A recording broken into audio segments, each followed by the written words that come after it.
하늘의 문을 여소서. 이곳을 주목하소서. 주를 향한 노래가 꺼지지 않으니 하늘을 열고 보소서. 이곳에 임재하소서. 주님을 기다립니다. 기도의 향기가 하늘에 닿으니 주여 임재하여 주소서. 이곳에 오셔서 이곳에 앉으소서. 이곳에서 드리는 예배를 받으소서. 주님의 이름만이 오직 주의 이름만 이곳에 있습니다. 사도신경으로 우리의 흔들리지 않는 신앙을 고백하겠습니다.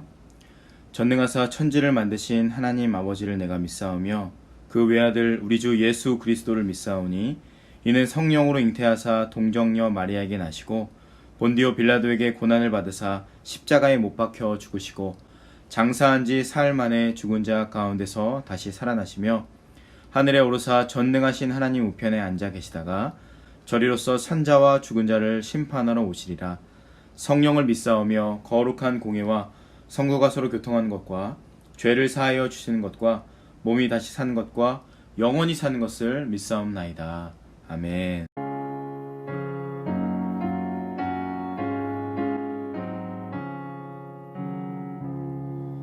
너 예수께 조용히 나가 내 모든 짐 내려놓고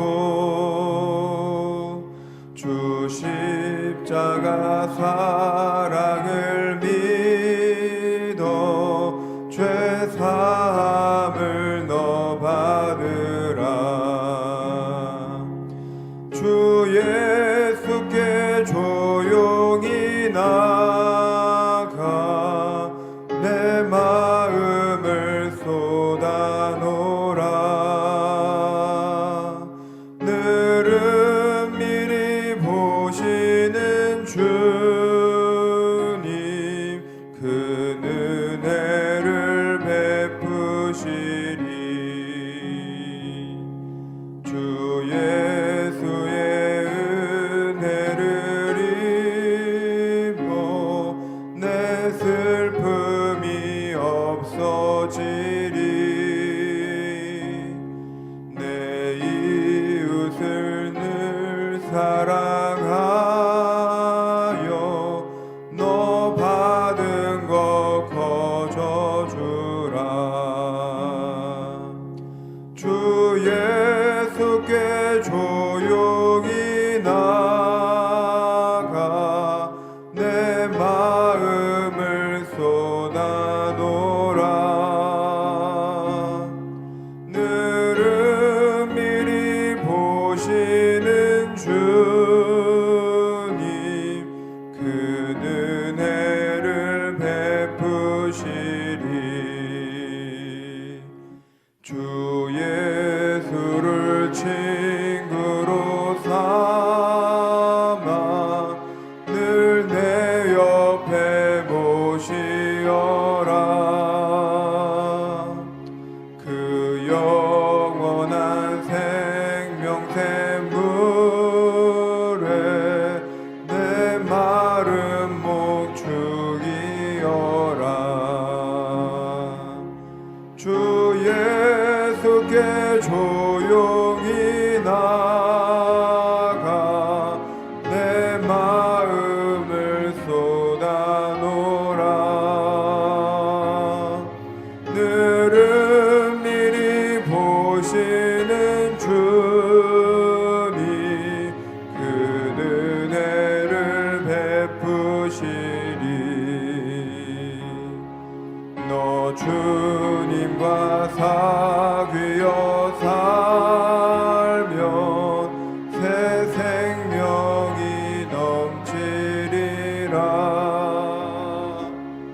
주 예수를 찾는 이 앞에 참 밝은 빛 비추어라.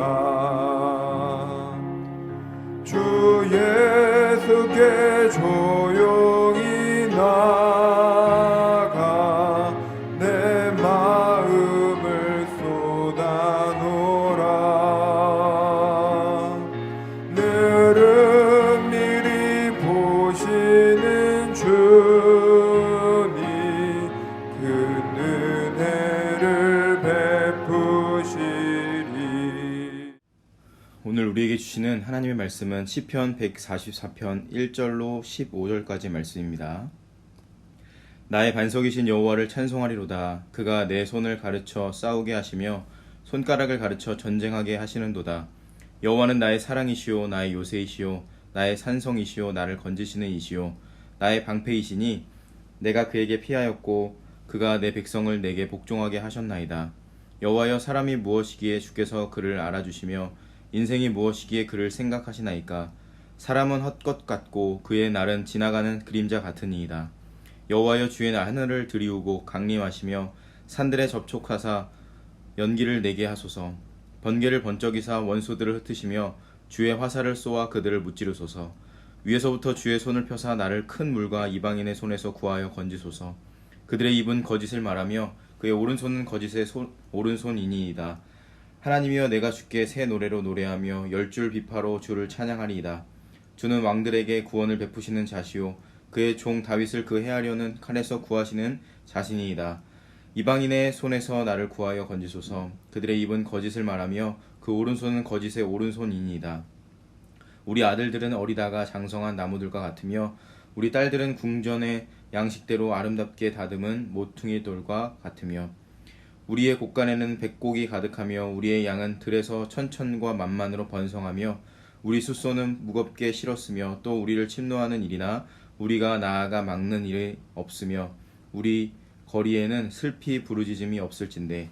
이러한 백성은 복이 있나니 여호와를 자기 하나님으로 삼는 백성은 복이 있도다.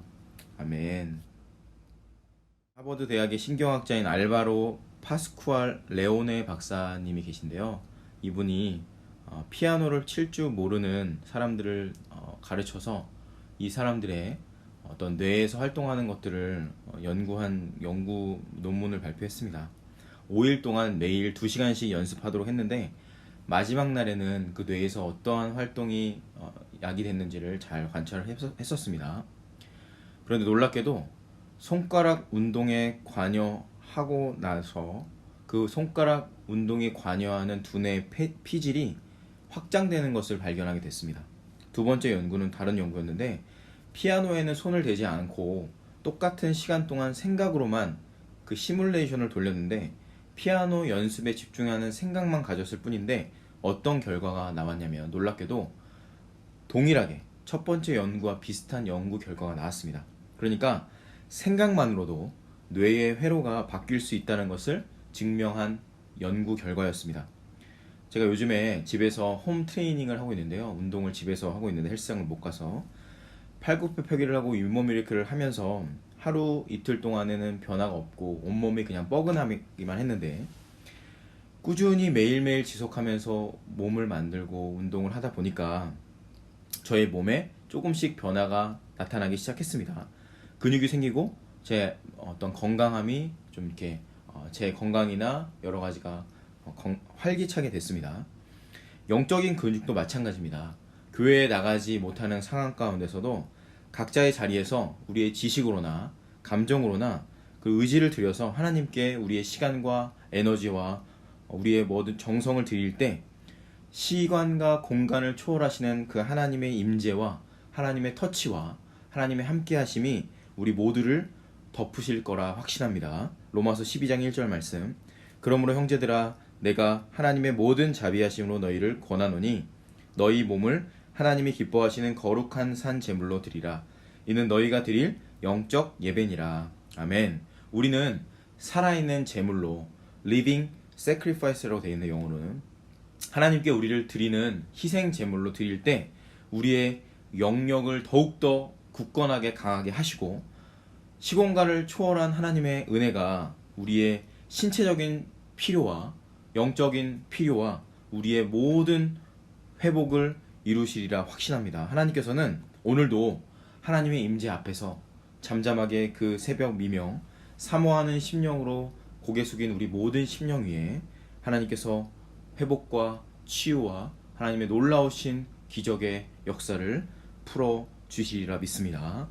그 주님, 치료하시는 은혜, 그리고 회복시키시는 하나님의 능력과 그 하나님의 놀라우신 만지심을 오늘 이 새벽 경험하게 되기를 주의 이름으로 축원합니다. 우리는 살아가면서 예수님을 믿고 예수님 안에서 살아가면서 하나님과 함께 동행하는 삶을 살고 싶은데 우리가 살아가는 이 삶의 현장에서는 그렇게 하지 못하는 경우가 너무나 많습니다. 오늘 다윗의 시에서 마찬가지로 다윗의 상황을 살펴볼 것이고 그 다윗의 상황을 통해서 하나님께서 어떻게 그의 삶을 인도해 가시는지를 살펴보도록 하겠습니다. 먼저 이 시편이 어떠한 시인지를 구분할 수 있는 중요한 단서가 있는 10절 말씀을 먼저 읽도록 하겠습니다. 144편 10절 말씀 제가 읽겠습니다. 주는 왕들에게 구원을 베푸시는 자시요 그의 종 다윗을 그 해하려는 칼에서 구하시는 자신이니이다. 오늘 10절의 말씀처럼 이 다윗의 시라는 처음에 나오는 그 제목과 마찬가지로 이 시는 조금 더 디테일하게 구분을 하자면 제왕시, 여러 왕들의 시라는 것을 이 10절 말씀을 통해서 알 수 있습니다. 주는 왕들에게 구원을 베푸시는 자시오 라는 말씀 통해서 왕이라 함은 한자로 임금 왕자를 쓰는데 이렇게 정의되어 있습니다. 손발을 크게 벌린 사람이 하늘과 땅 사이에 서 있는 모습에서 비롯된 글자입니다. 땅이 있고 하늘이 있고 그 가운데 변이 또 있어서 가운데 하늘과 땅을 연결하는 존재가 바로 왕이라는 존재라는 것입니다. 임금 왕자가 거기서 나왔는데요. 우리는 하나님의 뜻을 이 땅 가운데서 풀어내고 이 땅 가운데 실제화시키는 왕적인 존재라는 것입니다. 자연 만물과 이 세상 모든 존재를 이 땅으로 규정할 수 있을 것이고 하늘은 하나님을 규정할 수 있을 것이고 하늘과 보이는 이 세계를 연결시키는 존재가 바로 왕같은 제사장인 저와 여러분들이라는 말씀입니다. 그렇기 때문에 우리의 정체성은 바로 이 제왕시의 다윗의 고백처럼 나 홀로 잘 사는 것이 아니라 내가 잘 먹고 잘 사는 것을 꿈꾸는 것이 아니라 하늘의 뜻이 이 땅 가운데 이루어지기를 바라는 하나님의 마음으로 우리가 그 하나님의 뜻이 나에서 너로 너에서 우리로 그리고 이 땅으로 확장되면서 더불어 아름다운 관계를 맺는 삶이 하나님이 원하시는 참된 왕의 삶이라는 것입니다. 베드로전서 2장 9절 말씀 그러나 너희는 택하신 족속이요 왕같은 제사장들이요 거룩한 나라요 그의 소유가 된 백성이니 이는 너희를 어두운 데서 불러내어 그의 기이한 빛에 들어가게 하신 이의 아름다운 덕을 선포하게 하려 하심이라. 우리는 왕적인 존재로 하나님의 대사로 이 땅 가운데 살아갑니다. 우리 모두는 그렇기 때문에 모두 똑같은 존재가 아니라 다 독창적으로 하나님이 만드신 왕적인 존재라는 것입니다. 그렇기 때문에 먼저 우리가 기억해야 되는 것은 오늘 144편의 제왕시의 그 정체성, 나는 하나님의 정체성으로 이 땅을 살아간다. 이 땅을 살지만 하나님의 나라의 정체성으로 이 땅을 살아간다는 것이 먼저 세워져야 한다는 사실입니다. 유대인 학자가 이런 말을 했습니다. 오리지널로 태어나 카피로 살아가는 것을 타락이라 한다. 그러니까 우리가 존재적으로 창의적으로 모두가 다 아름답게 다 다르게 만들어 주셨는데 이 땅에 태어나게 하셨는데 우리는 살아가면서 카피, 복제된 삶을 살아간다는 것입니다. 그것이 바로 어떻게 보면 이 땅을 살아가는 죄인된 우리의 모습이고 그것이 타락이라고 규정합니다. 그렇기 때문에 우리는 한 사람 한 사람 모두 다르게 태어났고 다 귀하게 개성있게 이 땅 가운데 창조를 해 주신 존재로서 대체가 불가능합니다. 그래서 저와 여러분들은 이 땅의 하나님의 대사로 왕적인 하나님의 나라의 대사로 살아가는 존재임을 기억하시고 왕으로 태어나서 종으로 살아가는 어떤 타락된 존재가 아니라 이 땅 가운데 살아가는 죄의 노예로 살아가는 존재들을 왕의 존재로 다시 한번 부를 수 있는 하나님의 귀한 부르심 가운데 나아갈 수 있는 저와 여러분들의 삶이 되기를 주의 이름으로 축원합니다. 우리의 삶은 불확실하고 혼돈이 있고 어려움이 있는 광야 같은 삶을 살아가지만 이 두려운 현실 가운데 살아가는 연약한 존재이지만 그 어려움과 고난과 흔들리는 광야의 삶을 살아갈 때에 흔들리지 않고 확실하고 변함없으신 그 왕 되신 하나님께 붙들림 되고 그 주님 안에서 우리가 살아갈 때에만 우리가 왕이신 하나님 안에서 그 주님 안에서 흔들리지 않고 변함없고 주님이 원하시는 뜻을 이 땅 가운데 풀어내게 될 줄로 믿습니다. 시편 144편 2절 말씀, 그렇게 주님께 붙들림 바 되고 왕의 정체성으로 살아간 다윗의 고백은 이렇게 고백하고 있습니다. 2절 말씀, 여호와는 나의 사랑이시오 나의 요새이시오 나의 산성이시오 나를 건지시는 이시오 나의 방패이시니 내가 그에게 피하였고 그가 내 백성을 내게 복종하게 하셨나이다. 아멘. 지금 전쟁을 앞두고 있는 왕의 시인데 그 모든 승패를 이끄시는 분이 오직 나의 왕이신 하나님이심을 선포하고 있는 고백입니다. 여기 보면 7가지의 하나님을 표현하는 장면이 나타나는데 사랑이시고 요새이시고 산성이시고 건지시는 이시고 방패이시고 6번째로 피하는 피난처이고 7번째로 복종하게 하시는 분이라고 말씀하고 계십니다. 부족함 없이 완전한 그 하나님을 표현하고 있는 것입니다. 개인적으로 다윗이 고백한 하나님을 이렇게 노래하고 있는 것입니다. 7개 표현으로. 다윗의 삶은 어땠습니까? 얼마나 전쟁과 같이 어려움과 고난이 있었겠습니까? 그럼에도 불구하고 실제로 전쟁이 그의 삶을 덮쳤음에도 불구하고 그 대적이 죽이려는 상황이 그 코앞에 펼쳐졌음에도 불구하고 그 두려움과 흑암과 어둠과 수치와 조롱과 두려움과 고통 가운데서 그의 시선과 마음의 중심은 살아계신 하나님, 나와 함께 하시는 그 하나님의 임재 가운데 살아갔다는 사실을 오늘 고백을 통해서 깨달을 수 있습니다. 그는 육신의 눈으로 살아간 게 아니라 보이지 않는 하나님을 영안을 열어서 보고 가장 가까이에서 그 주님과 동행했던 존재가 바로 다윗이라는 사실을 오늘 깨달을 수 있습니다. 그 다윗의 중심에는 함께 하시고 역사하시고 인도하시는 그 주님이 계셨습니다. 그의 시선은 언제나 그 살아계신 주님 앞에 머물러 있었습니다. 시편 143편 3절에서 4절 말씀 읽어보겠습니다. 여호와여, 사람이 무엇이기에 주께서 그를 알아주시며 인생이 무엇이기에 그를 생각하시나이까. 사람은 헛것 같고 그의 날은 지나가는 그림자 같으니이다. 아멘. 제가 어린 시절에 기억에 남는, 아직도 되게 충격적이어서 아직도 기억에 남는 장면이 있는데, 정말 어렸을 때 저희 삼촌 손을 잡고 어떤 경기장에 들어섰는데 그 경기장이 어딘지 몰랐는데 나중에 그 이제 삼촌한테 물어봤더니 그때 갔던 곳이 축구장이었다고 합니다. 축구장에 어린 삼촌의 손을 붙들고 어린 마음에 딱 들어섰는데 그때 밀려오는 그 엄청난 위압감과 그 엄청난 제안의 그 두려움, 그게 아직도 저에게 충격으로 다가오고 아직도 기억이 나는데, 우주를 축구장에 비유하여서 이 지구를 묘사하는 과학자가 있는데 놀랍게도 그 축구장에 비할 때 그 지구는 좁쌀보다 더 작은 크기의 지구라는 겁니다. 그러니까 그 지구에 사는 우리의 존재는 그것보다 더 비교할 수 없을 정도로 작다라는 것입니다. 자, 우리의 존재가 그렇게 미약하고 보잘것없고 연약하고 아주 초라한 존재임에도 불구하고 사랑하는 우리 주님께서는 그런 우리를 모두 알아주시고 우리를 생각하여 주신다고 3절에서 말씀하고 계십니다. 이 생각하여 주신다는 단어는 히브리 말로 하샤브인데, 이 하샤브라는 말은 헤셰브라는 말에서 파생이 됐습니다. 근데 헤셰브라는 말은 뭐냐면 정교하게 엮다, 직물처럼 짜다 혹은 띠처럼 짜다라는 의미가 있습니다. 여러분, 직물을 이렇게 가까이서 보면은 촘촘하게 엮여져 있는 것을 볼 수 있습니다. 그러니까 이 생각하여 주신다라는 진의는 뭐냐면 하나님께서 우리를 완전히 당신과 묶으셔서 우리를 촘촘하고 정교하게 연합해 주시는 그 십자가의 연합을 우리에게 힌트하고 계신 것입니다. 여러분, 이 사실을 믿으십니까? 우찌무라 간조는 이런 말이 있습니다. 하나님께서는 세상에 썩을 물건, 곧 금, 은, 토지, 가옥의 분배에 있어서는 심히 불공평하시다. 그러나 하나님이 인류에게 주시는 가장 좋은 선물, 곧 성령을 주시는 데는 공평하시다. 아니, 도리어 가난한 자에게는 후하고 부자에게 박한 것처럼 보인다.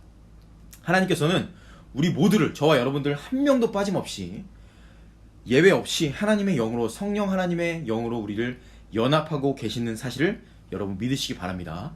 성령 하나님을 로마서에서는 보혜사 성령이라고 말씀하시는데, 이 보혜사란 말도 파라클레이토스, 바로 옆에서 위로하는 분이라고 묘사하고 있습니다. 그러니까 바로 옆에서 우리를 위로하시는 하나님, 그 성령 하나님의 보혜사 하나님이 저와 여러분들 지금도 바로 옆에서 엮어서 우리를 생각하고 계시고 우리와 함께 하고 계시다는 계신 분임을 여러분 믿으시기 바랍니다.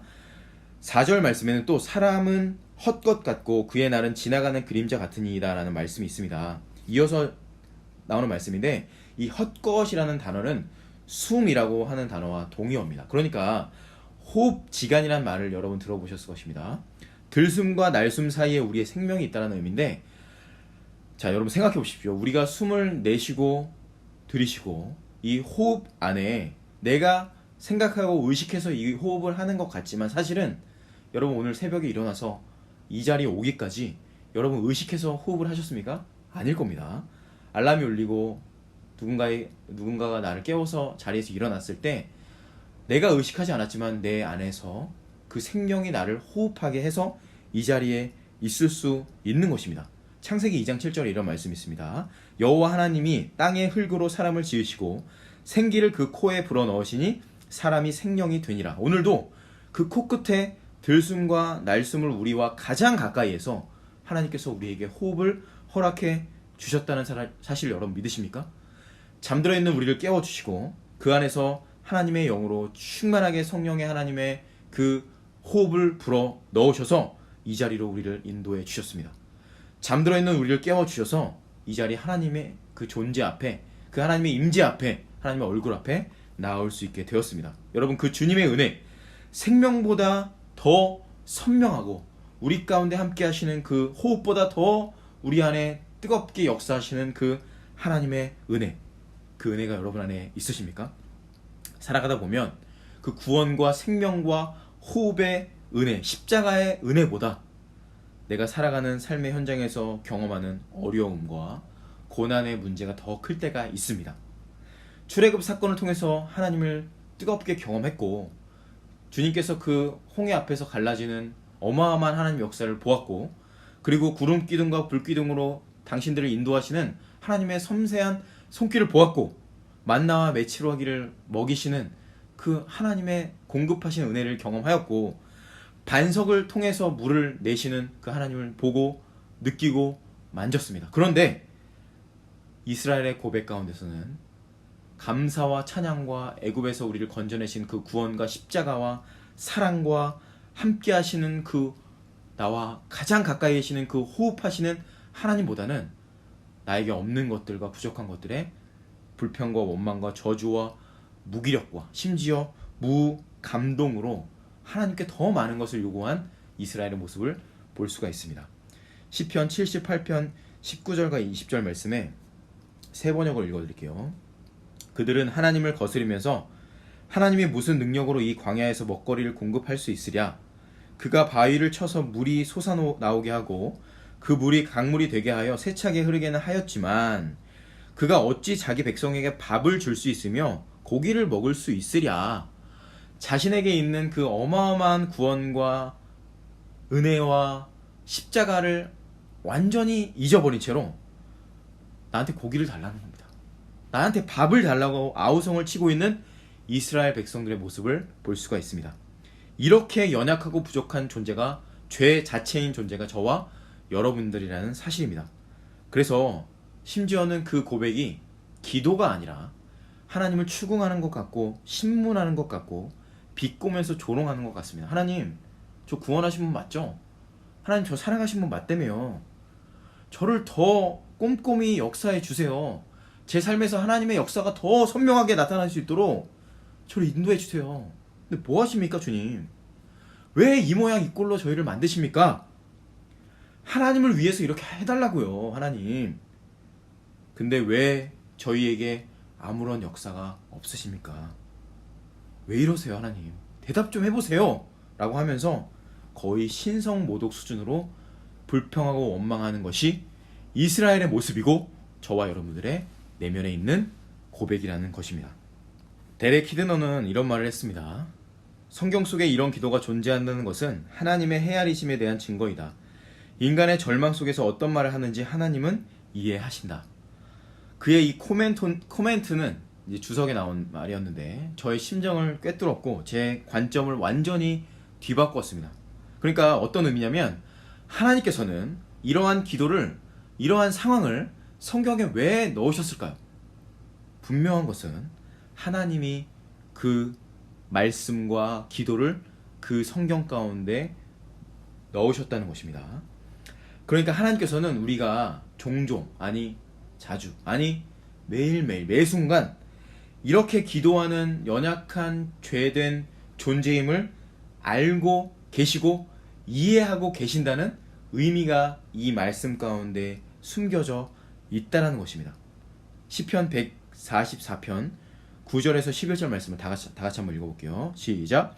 하나님이여 내가 주께 새 노래로 노래하며 열 줄 비파로 주를 찬양하리이다. 주는 왕들에게 구원을 베푸시는 자시요 그의 종 다윗을 그 해하려는 칼에서 구하시는 자신이이다. 이방인의 손에서 나를 구하여 건지소서. 그들의 입은 거짓말을 말하며 그 오른손은 거짓의 오른손이니이다. 아멘.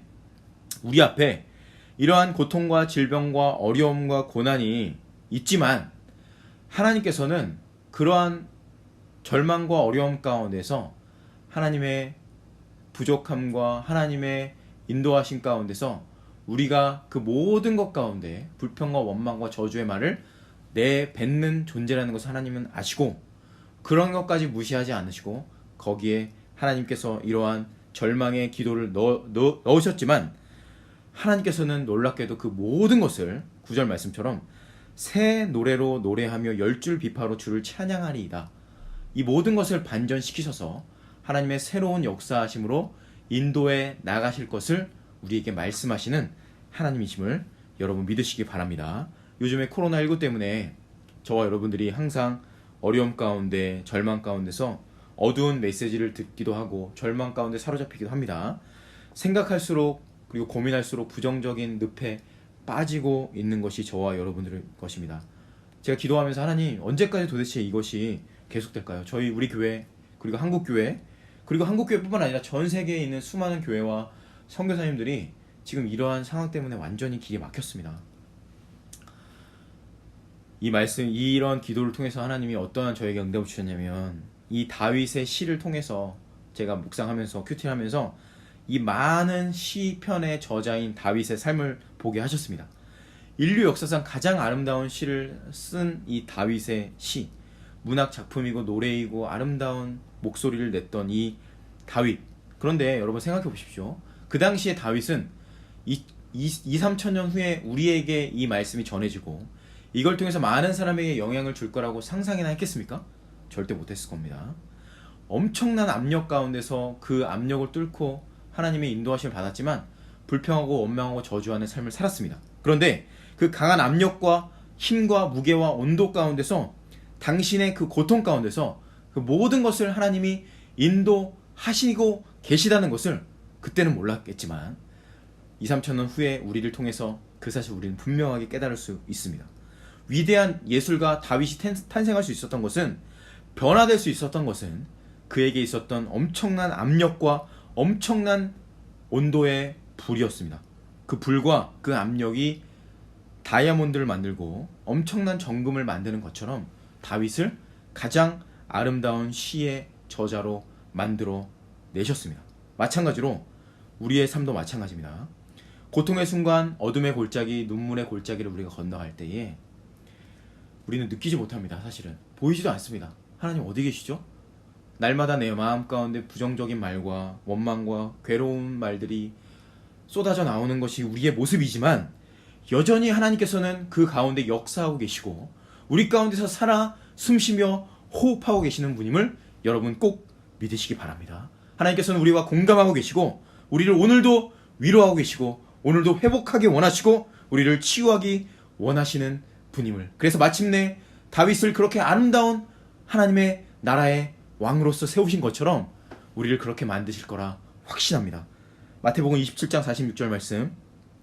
제90쯤에 예수께서 크게 소리질러 이르시되 엘리 엘리 라마 사박다니 하시니 이는 곧 나의 하나님 나의 하나님 어찌하여 나를 버리셨나이까 하는지라.